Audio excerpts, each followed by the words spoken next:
When you have cataract surgery or lens replacement, you're not choosing one thing. You're choosing what you will see for the rest of your life. And the lens you choose decides what more than almost anything else. So let me walk you through your options, honestly, including the one I have chosen not to offer. For those who are new to the channel, I'm Dr. Audrey Tai, board certified and fellowship trained cataract and refractive surgeon and cornea specialist. Welcome to Eye Channel by Eye Surgeon. I've been performing cataract surgery for over a decade. More than 95% of my patients choose advanced lenses or laser technology, and my complication rate has stayed below 1 in 1,000 for over a decade. Let me start with the basic lens. This is the one insurance covers. Basic lens give you one zone of focus. One, so you choose. Distance or near, but not both. And here's the catch most people are never told. A basic lens does not correct astigmatism, and most eyes have some. So even the one zone you chose is not truly sharp.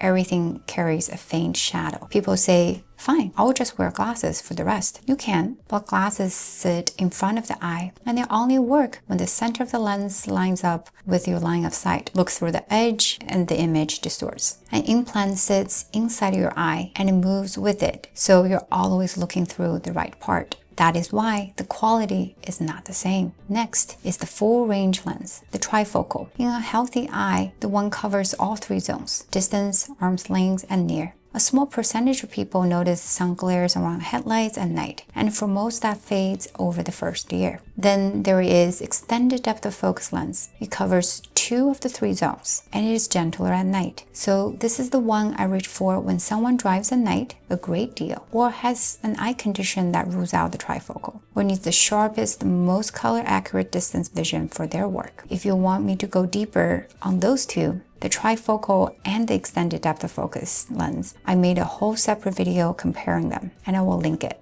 And if this is helping you sorting through the options, please hit the like button and subscribe to my channel. So how do I actually decide? The same way every time. First, the health of your eye. Second, your life, how you drive, what you do, how much color and sharpness your work demands. Third, what you want your vision to do when this is over. Not the most expensive lens, not the newest box, the right match for your eyes and your life. If you want to know which lens fits you specifically, my team can arrange an evaluation, and the link is in the description. Let me know in the comments below. Before today, did you know the basic lens only gives you one zone of focus? I read the answers. If you learned something new today, please hit the like button, subscribe to my channel, and turn on the notification bell, because that helps me continue to bring free videos about eye health and eye surgery to the world. Thank you for watching, and I will see you in my next video.